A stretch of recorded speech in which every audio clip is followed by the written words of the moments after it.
Welcome to Creepy Conversation. I didn't realize that we were supposed to do that. And Me too. So I was just like, well. I'm Nikki. And I'm going crazy, a.k.a. Kalai. It reminded me of what we used to do back in high school. It's like, welcome to the girls' room.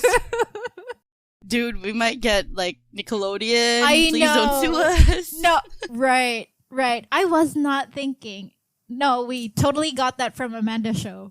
Honestly. Oh, yeah. Was that Amanda's show? That was Amanda's show, right? Yeah, Amanda's show. So yeah, we're crediting you guys, Nickelodeon. Don't sue us. It was on Amanda's show on Nickelodeon. I think you can view the YouTube videos. We are not getting paid for this. We just don't want to get sued. Yeah. By the way, if you guys haven't checked out our shorties, I don't know who's going to be on Patreon or not. I think it's going to be me. I don't know. We still have to check. It's funny because as I was recording my shorty a while ago, I was like welcoming the creepers and stuff. And then suddenly I was like, oh, wait, I'm not sure if this is going to be a Patreon exclusive or what. But if you're listening to me, hey, thanks. So it's either Nikki or me. You guys will be just as surprised as we are. But we're both going to be covering topics that occurred in China. Mine didn't occur in China, but it relates back to China anyway. Oh, yeah. That's it. So if you want to check that out, I'll be covering somebody who murdered a lot of people for money. Or was it for money? No, for money. Yeah. And I'll be covering secrets from the government. I think, whoa, that's a bit interesting. So yeah, we don't know which one's available for free on Spotify and iTunes, but one of us is going to be on Patreon. So if you have Patreon, you can check that out on patreon.com/creepycombos. No, that's the reason why you guys have to subscribe. So you will know which content you're getting. And honestly, You're going to get more than just that. You have our videos and some of our bonus content. Oh, our pregame, we call the shit, we have, what is happening to me? The thing that happens to me every recording. But yeah, we always do like a pre-recording. So we call it pre-game right before we start recording the full episode. And what we were talking about are like the vaccines and the microchips and pedophiles. The dark web. It was crazy. It was everything. Yeah. New surveillance technology. In Beijing. Oh, it's still China. Yep. So if you guys want to check that out, you know where to find it on Patreon. But anyway, speaking of China, Asia is so fucking huge. Like, the continent is huge. And we are the most diverse when it comes to culture. Oh, yeah, for sure. Southeast Asia is very different from Northeast Asia. Or even East Asia. Yeah. And Central Asia. Because they have a lot of different countries that are very different. I love how descriptive. I swear, I am sober. And you wonder why I was looking at that bourbon right there. I actually have like a huge bottle. I don't know why. This was from the day when I said like, I don't know what we were talking about. We were talking about alcohol, and I was like, oh, I want to drink. And I bought a huge ass bottle, and he's like, yeah, there's still more than half of it there. Yeah, we don't need that because our brains are filled with alcohol. By default, we are drunk. Yeah. But speaking of Asia, we're not even talking about Asia anymore. We're talking about drinking.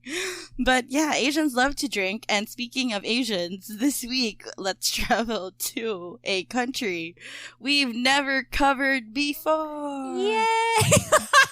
I feel like we're like a Blue's Clues. Yeah.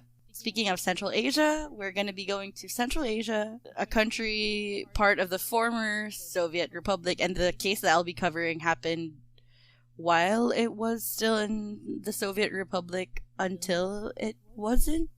Anyway, I'm going to be talking about Kazakhstan, not the country, but a case that happened in the country. So I'm going to be talking about the Soviet serial killer, also known as Metal Fang, or Kolya the Man-Eater. Actually, he has a lot of, like, aliases. Mm-hmm. He was also known as White Fang and, like, other shit. But he was mostly known as Metal Fang and Kolya the Man-Eater, because you'll find out later why. But sources for this episode are Wikipedia, Criminal Minds, Fandom, and All That Is Interesting. So, the Metal Fang, or born as Nikolai Dzhumagaliev,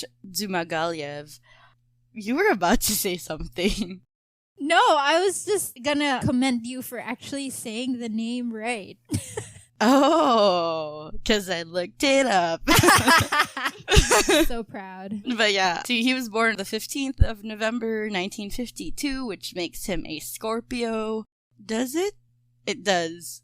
It does? Yes. It does. In Uzinagash, Kazakh SSR, which is now Kazakhstan, to a Kazakh father and a Belarusian mother. He was the third of 4 children and the only son in his family. There's not much about his childhood, like if he experienced trauma or whatever. The only thing that was mentioned was like after a childhood fight left him without his front teeth, Dzhumagaliev was given the option to be fitted with dentures. So rather than the traditional plastic resin or porcelain teeth, Dzhumagaliev was fitted with teeth made from white metal. I was like, wow, I had no idea that there's such thing as white metal. I thought they're just metal. Silver. Wait, stop. Metal colored. I think he made the grills happen. Yeah, he was smile OG. for me. Daddy. I shouldn't have said that. Ew. But yeah, after completing 9th grade of high school, Dzhumagaliev entered a railway school, which I was like, they have a school for railways? But yeah, he went to that. What does that mean? What do they do? They ride railways. I don't know. If you guys are from Kazakhstan, please let us know. Or if you're familiar what a railway school is. creepyconvos@gmail.com. So following his graduation, he was assigned to work. Yeah, go and let me know. Yeah. He was assigned to work at... I did not look this up. At the Rao, which is a city or a town in Kazakhstan. So in 1970, at the age of 18, he was conscripted into the Soviet army, and he served in the chemical defense in Samarkand and Odar in Uzbekistan. Or Uzbek SSR at that time, but Uzbekistan now. So yeah, in 1973, he applied both to enter Kazakh University for a chauffeur job, but he failed on both accounts. Fucking driving. That's it. And then after he traveled the Soviet Union, visiting the Ural Mountains, which, by the way, we will cover. We will cover a hidden city in the Ural Mountains in a future episode. Ooh. But yeah, also in Siberia and in Murmansk, where he tried a number of professions. He was a sailor, a forwarder, which I found out is a driver or someone who operates the trucks used for logging trees, an electrician, and a bulldozer operator. So this dude loves the machines. Mm.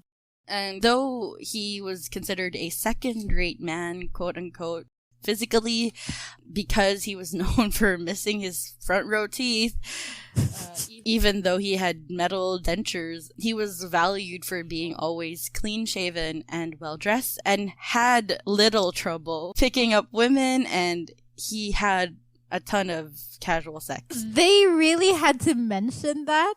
It's like... Yeah. It's like, he's your ordinary Because it will tie Joe. into something. I can get chicks too, you know? He looks ordinary, but he has a lot of fun. He has game, okay. Yeah, that's... Physically, I looked up what he looks like, because, I need to see. He kind of looks like he could be like a James Bond villain, but not like the main boss. Like the dude you kill to get to the main boss. That's what he has. Because he doesn't have like the big baddie villain energy, you know, that these fictional characters have. He's got loser energy that the not James villain bosses have. Was that mean? No, it wasn't. No, I don't think so. I mean, for you to be a James Bond villain, I think... Not the main one. No, it doesn't matter, but like being compared to that, I think it has its... I don't know. I don't think advantage is the right word, but it's not necessarily whatever. I don't know what I'm thinking. Also, you know how it is in like James Bond movies? There's always this bad guy that dies in the beginning of the movie. Oh, so he's that? Yeah, he's that. To me, he's that. He kind of looks like that. But yeah. In 1977, he returned to... So I looked up the pronunciation of this. It was Uzon Agak, but there was also Uzon Agach. So either one of those... Let me know if you know.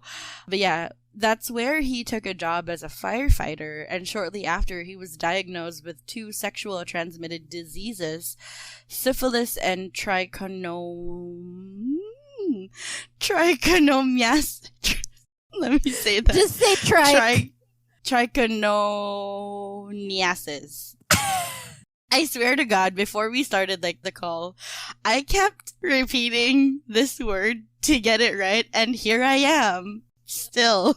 Just call it trike. I mean, that's the abbreviated. Yeah. And because of that, Dzhumagaliev blamed women as a whole, and he developed an intense hatred for them. By the way, it's okay if you get, like, sexually transmitted disease. A lot of people, I'm not saying it should be the norm, but let's not shame people that have it, because there are other people that, like, let's say, have been in relationships for a long time and they didn't know that their partners cheated on them and shit, and they get, like, sexually transmitted diseases, and some of them really, because they feel like it's the end of the world, some of them harm themselves. So let's not, you know, shame people who have that, so that they won't be ashamed of seeking help as well. Oh, yeah. And also, if you get it, don't blame, like, don't go out and start killing people, please. And if you do know you have it, please keep your in your pants, okay? Yeah. Get help before you get in the game again. Yes. And, you know, condoms, they're not that expensive. Use them. So, because he now has, like, a hatred for women, Dzhumagaliev planned his first murder very carefully. In January 1979, he killed a woman traveling along a rural path outside of Uzinagash. So he selected a Seventh-day Adventist woman walking alone by the side of the road between Uzun Agak and Mai Bulak and approached her from behind. When she turned her back, because she heard him run towards her, so when she turned around, he grabbed her, dragged her to the side of the road, and slashed her throat while he raped her, and then he drank the blood coming out of her throat. Wait, if you were traumatized from having STD, why the fuck would you rape your victim? Like, this is so counterproductive. Yeah, he's really an asshole just looking for an excuse to be an asshole. That's what he is. Oh, yeah, for sure. So, during an investigation, Dzhumagaliev described his first murder. This is what he said. I always loved to hunt and often went hunting, but this was my first time hunting a woman. When I went out on the Uzon Aga, my Bulak track, I saw some young peasant woman. She was alone. I felt my heart pound within me, and I ran after her. Hearing my footsteps, she turned around, but I caught up with her, and I put my arm around her neck and dragged her to the side of the landfill. She resisted, but I cut her throat with a knife. Then I drank her blood. At this point, from the village appeared a factory bus. I lay down on the ground and crouched next to the body. While I was laying there, my hands grew cold. After the bus drove past, I warmed my hands on the woman's body, then stripped her naked. Trigger warning, you guys. So he proceeds to say, I cut the corpse's breasts into strips, removed the ovaries, and separated the pelvis and the hips. I then put the pieces into a backpack and carried them home. I melted the fat to fry with, and some parts I pickled. Once, I put the parts through a meat grinder and made dumplings. I saved the meat for myself, and I never served it to anyone else, because, spoiler, later on, there's like a rumor that he served the meat to his guests, and he said that he never did, but people believe otherwise. He continued to say, twice I grilled parts, the heart and the kidneys, grilled meat too, but it was tough and had to cook it for a long time in its own fat. The meat of this woman took me a month to eat.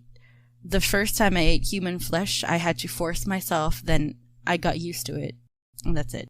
Like, okay, first of all, no, you didn't need to force yourself to eat the flesh roski. Like, what are you doing? This is not like some sort of new diet wherein you're like, no, this is good for me, so I have to force it down my throat until I'm okay with it. Like, who told you to do this in the first place? Why are you forcing yourself to eat someone else?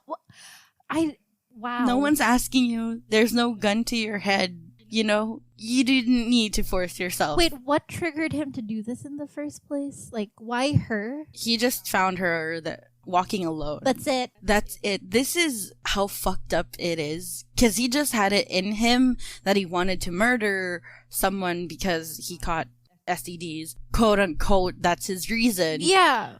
So when he saw that he had the opportunity that the girl was alone, he attacked her. That's some Jack Ripper shit. Because wasn't it like him hating on prostitutes and then he would just kill prostitutes? Yeah, like kind of like that. Damn. Sex workers. Oh, sorry. It's okay. Though a criminal investigation was open for the Grizzly murder, it was closed because of the lack of leads. And of course, this was in the late 70s during the Soviet, so they were busy with other shit. So yeah.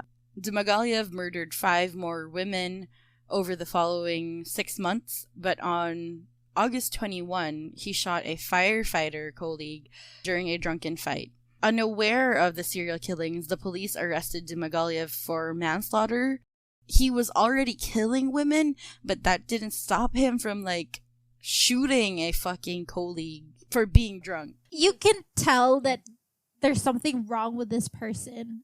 Like, he just does not have self-control. Exactly. From the get-go, from him choosing the white metal as fangs, as 2 front teeth, I feel like that was the biggest red flag already. I still can't imagine. So, he was arrested for manslaughter, but he was found not guilty by reason of insanity after he was diagnosed with schizophrenia at Moscow's Serbsky Institute. Dzhumagaliev was released after a year and returned to Uzun Agak, where he killed 3 more women and served their flesh to unsuspecting friends in cookouts. So this is the rumor that constantly comes out, that he did serve his friends, meat. Yeah. Like when he said that he didn't serve the meat, it was for the first girl only, but the other people that he killed and he kept the meat, that's what he served. Like, that's what the rumors are, circulating about. That's what they say about him. But he never addressed it if he actually did. I wouldn't be surprised. Yeah, I wouldn't be surprised if he did, because he's fucking crazy. But also, why? Like, you would think if the first time you ate flesh of another human and you felt like you had to force yourself to do it, what makes you think that that's something you should serve other people too? Right. It's like a sick joke. Like an inside sick joke for him, probably. Like, he's like, hey, I'm serving you meat. Or it could be, and this is just a theory, I'm not a psychologist or whatever, it could be like, it makes him feel better that he's not the only one eating human meat. It could be that. But also, this dude does not have shame at all. He doesn't have any logic. And later on, you'll find out, because this man has lost his marbles. So, in December 1981, Dzhumagaliev hosted a dinner party for friends. He invited several people over to his own home without them knowing that one of them wouldn't make it out alive. So, shortly after the guests arrived, Dzhumagaliev pulled one of them aside. He was like, hey, let's talk. They went to a separate room for a quote-unquote conversation. But instead of a conversation, he killed the guest. Mind you, there are other people in his home. What is wrong with him? What triggered him to do that now? He has lost any sense of logic. He just felt like it. Yeah, he just felt like it. So, yeah, despite the fact that there are several other guests just rooms away. And so Dzhumagaliev began to dismember his guest right there. He didn't just kill her. He dismembered her while there were people in his house. He probably gets off from that. Like, knowing, like, he could get caught any moment. Yeah. It is, like, a sick joke for him. Like, he probably felt like, heh, they didn't know that I'm doing this. Like, he probably felt like that. Or he just lost his senses and just, you know, like, did what he fucking wanted to do. Yeah. So when the guests started to go look for him, they came upon the horrifying scene, but because Dzhumagaliev was so into what he was doing, he didn't even notice that the guests have seen what he was doing. He has lost he was so into all of it. his senses. He was so fucking into whatever the fuck he was doing. And so his guests fled the scene and reported to the police. Like, he didn't even hear that they have left. He was just gone. So when they arrived, police found Dzhumagaliev kneeling in front of the dismembered corpse, covered in blood. Actually, when the guests reported to the police, and because most of the guests were girls, and I think they were all girls, so the police were kind of like, maybe these girls are like making up stories, so we don't know if this is real. Because, you know, when someone tells you he's killing and eating a person, it's kind of unbelievable. Yeah, right? it's pretty hard. Yeah. But in, like, now in our current, you know, world, when someone says, oh, I saw someone eating shit, You'd be like, what the fuck? police now are like, it's go time. Yeah. But maybe at that time they weren't, like, that, you know, common. I mean, it's so yeah. batshit crazy. You would be like, are you high? Why are you saying and this? also, they probably were like, that is impossible. He knew that you were in his house, but he still did it. Like, that sounds made up. But yeah, they found him dismembering the corpse and covered in blood. And because of that, the officers were so shocked to find Dzhumagaliev hacking the corpse while in nude and covered in blood that Dzhumagaliev was able to escape without incident, still armed with the axe. Like, the police were so, like, they froze that they didn't know what to do. Yeah. And because of that, a 24-hour manhunt commenced. It ended the next day when he was found hiding at his cousin's house, which is like, if I were the cousin, I'd be like, why the fuck did you come to my house after all that shit? Like, of all the places you decided to hide, you come here. Why? Did the cousin, like, welcome? I don't think the cousin knew that he did that. Fuck. Be like, hey guys, Probably not. I'm hiding from the police. Yeah, or maybe the cousin eventually found out because it was a manhunt, and the cousin was like, yo, I got what you want here in my house. Oh my god. The cousin was probably fucking so scared to find out. Well, it could also be like the cousin thinking if he helps Dzhumagaliev hide, then he's safe. You know, because they're homies, they're bros. Yeah, and like to prevent probably the shame from their family, or, you know. Who knows? We'll never know. But yeah, he was caught, and while in custody, Dzhumagaliev confessed to the women's murders, claiming that they were sex workers and that he wanted to rid the world of them. Which is like, excuse me. I hate it when people like him, serial killers and assholes that are like, it's okay, I killed them because they're sex workers. That is not a reason. Yeah, like, no. It makes it worse because these people are out there without nothing, and probably they're out there risking their lives to pleasure you guys, and you kill them. The fuck? Exactly. They're just doing their jobs. Come on. They're just doing their jobs, people. Stop it. So he was tried on December 3, 1981, and he was once again found insane. This time, the court established that he should be sent to a mental clinic where he would receive compulsory treatment. Finally. Yeah. 8 years later, in 1989, he put in a request for transfer to another facility. Then on August 29, 1989, while he was being transported to another mental facility, guess what happened? He killed again. No, he escaped from custody. This is the second time he has escaped. Yeah. So people that were with him said it was like he vanished into thin air. But I think they're just saying that because you don't really want... Nobody wants accountability. Yeah. That's why they were like, ooh, supernatural. But not really. The fuck? But yeah, so he made his way to Kyrgyzstan. You guys, I swear, all of y'all should be on Patreon just to see Kalai's reaction. Like, you can see from her facial expressions, like, shit, I don't know how to read this. I'm gonna pause for a bit. But you can tell from her face that she's like, whoops. I don't know. I skipped through this word. I should have looked it up, but I think it's Kyrgyzstan, right? I have no idea. Yes. I'm confident that it's Kyrgyzstan. Okay, let's go with that.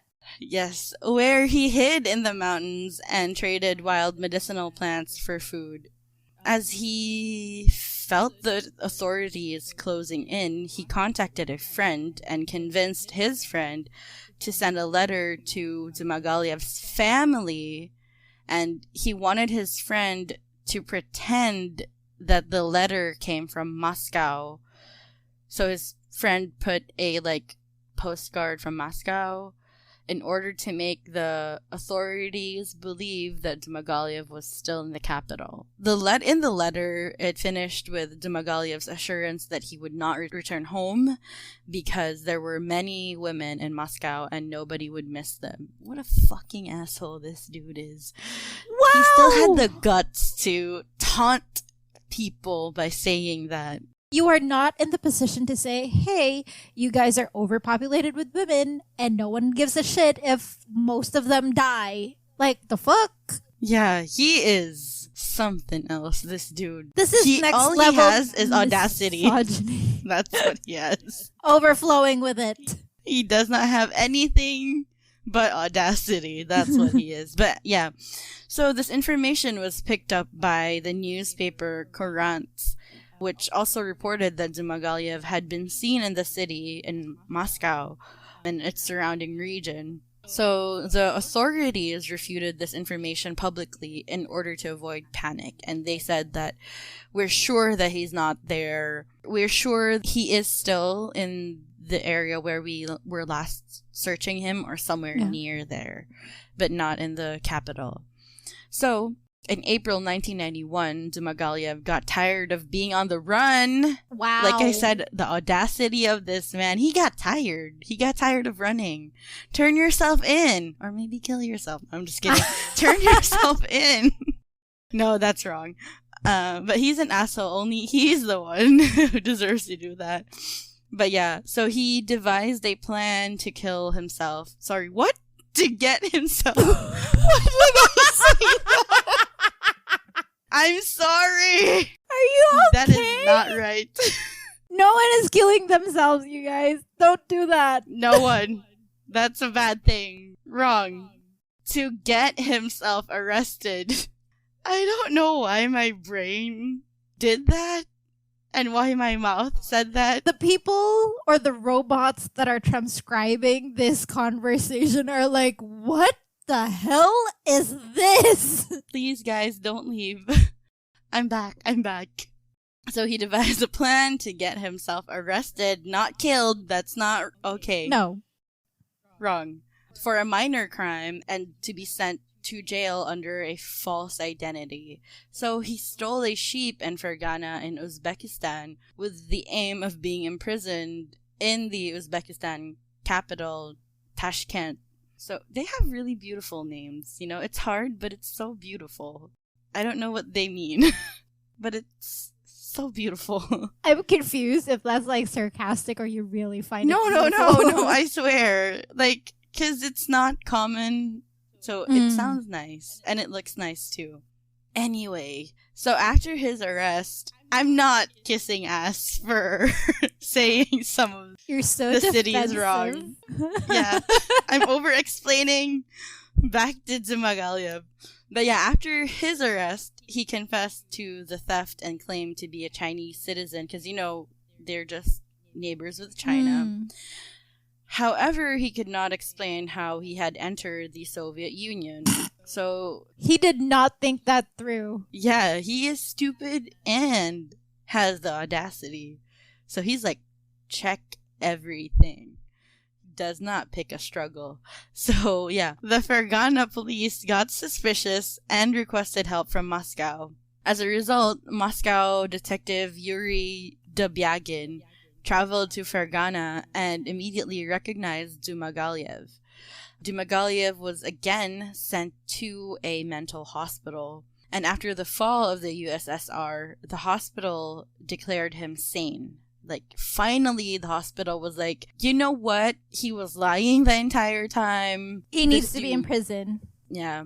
So what they did was they attempted to send him back to his hometown repeatedly, not just once, but a couple of times. But the locals, they were like, nah, We don't want him back. no fucking way. Yeah, we don't want that man here. We're okay. We don't want We don't need him. a cannibal, a murderer here who looks like not James Bond villain. A discount James Bond villain. I did look him up, and yeah, I totally get what you mean. He does look See, like he's like the first villain that dies in every James Bond movie. That's what he is. Eventually, he was moved to a high-security mental clinic in Aktas, a village near Almaty, where he remains to this day, and he is allowed to work as a repairman. I mean, he was probably good with his hands, because Yeah, because he was a good with mechanic. machines. Yeah. He did everything with machines. He even is part metal. His teeth are. Which reminds me, there is actually a James Bond villain with metal teeth. I think his name is like Jaws or something. Yeah. So he's like a wannabe James Bond villain. But yeah, Dzhumagaliev petitioned unsuccessfully to be given the death penalty during his third institutionalization. I mean, why did he want to die? Probably because he couldn't do it himself. Like, he wanted probably to blame someone else for his death. I don't know. I am not a psychologist. If you are, let us know your theories. So in 2014, he was charged with the 1990 murder of a female student in Aktobe, formerly at that time Aktyubinsk, which is western Kazakhstan, because her death fit Dzhumagaliev's MO, which was to kidnap women, rape them, and then eat parts of them. So that's what happened to the female student back in 1990. And he was charged with it. In January 2016, a rumor gained traction in WhatsApp and Facebook, claiming that Dzhumagaliev had escaped again and murdered a woman on New Year's Eve. They even blamed the disappearance of a woman on him, so people started to panic. Of course. Because they believed that, you know, he was out again and he was killing again. But yeah, the information was picked up by tabloids in Australia and the United Kingdom, and I even saw like the posts about it that they believe that he escaped. But Kazakh police stated that there are no order of arrests for Dzhumagaliev, and they eventually found out that the originator of the rumor was a 21-year-old female student from Uzinagash, and she was later arrested. Of course. But it's interesting how their statement was there's no order for arrest for Dzhumagaliev. Like, they didn't say that, oh, he did not escape, he's still here in our facility. Instead, they said there's no order for arrest for him if he did escape. Maybe at that time they weren't sure, like they haven't checked.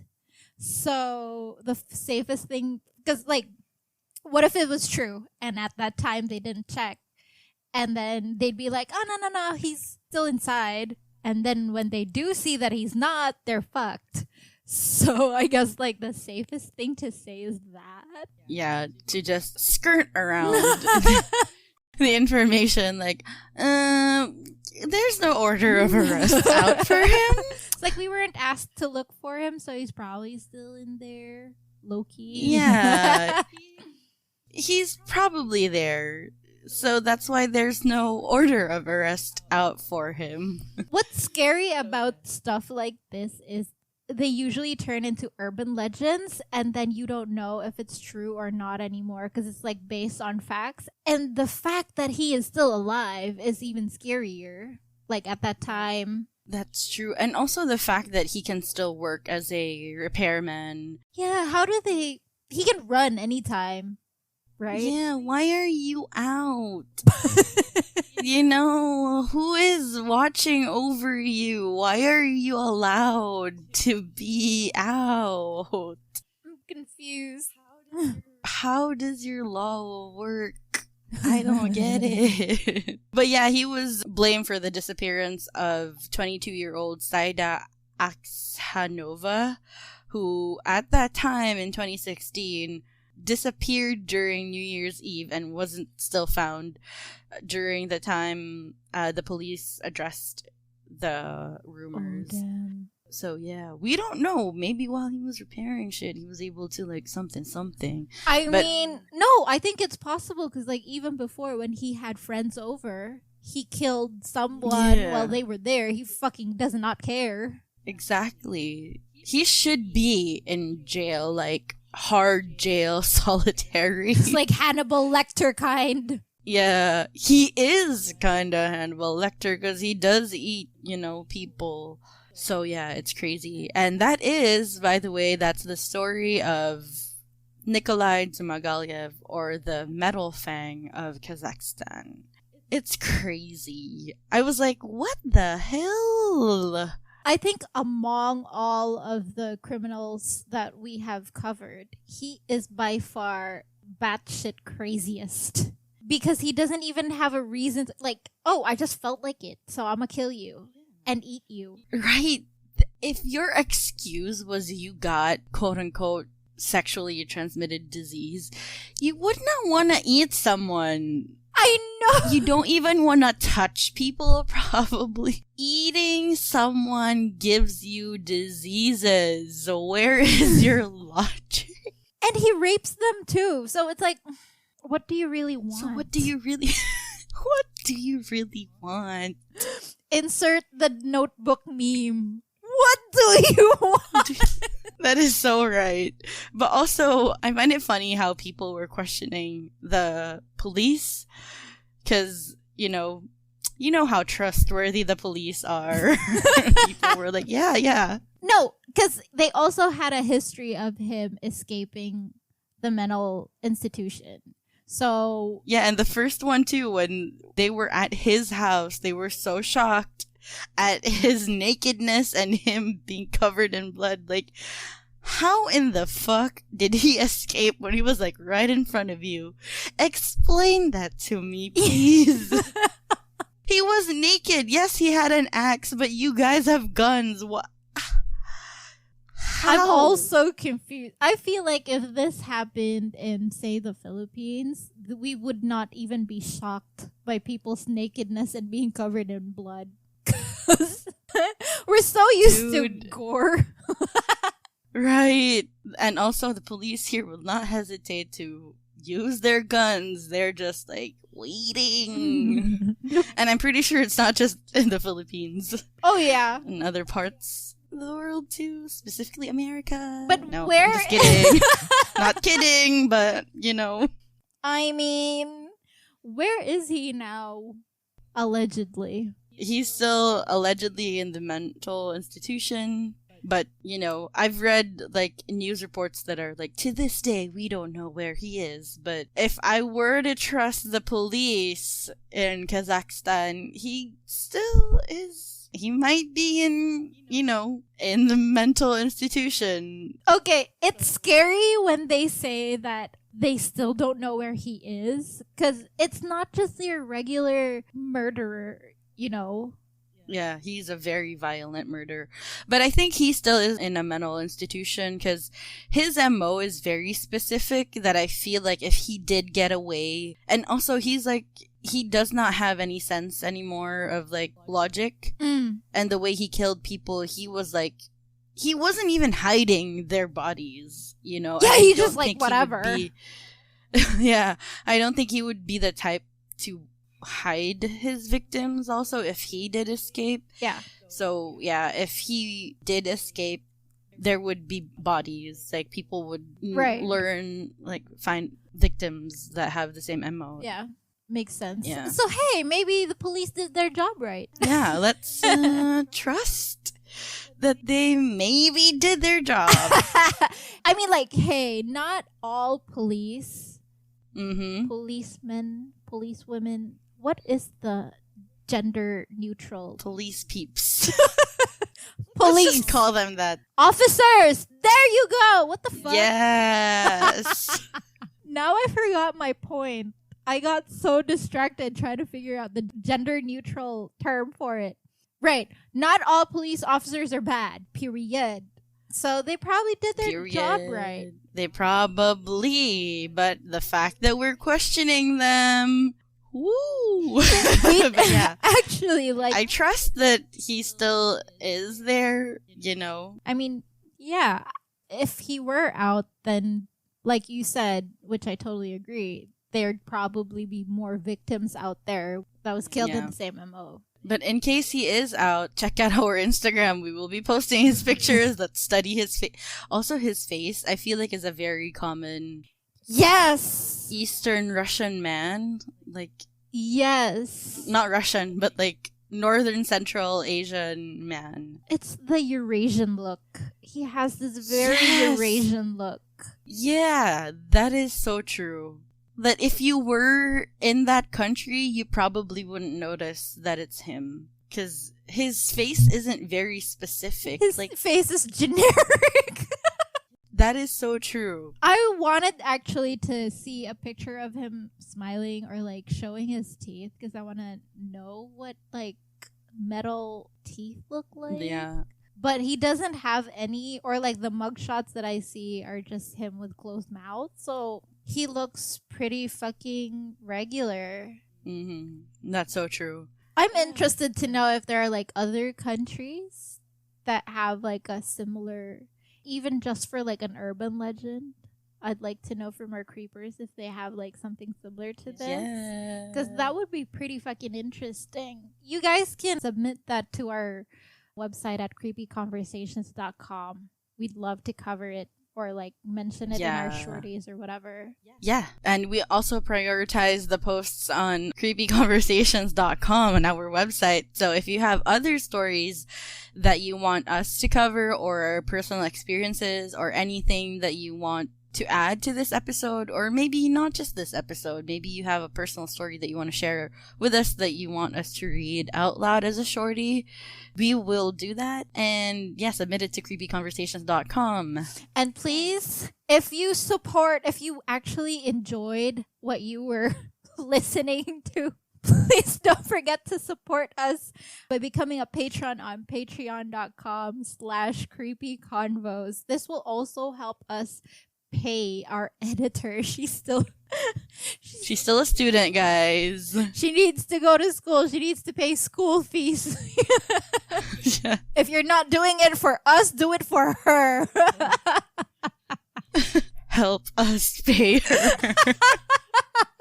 Don't forget to subscribe to us on Spotify, iTunes, and wherever you listen to your podcasts too. Yes, and your reviews will really, really help us. So please, if you can, give us a 5-star review.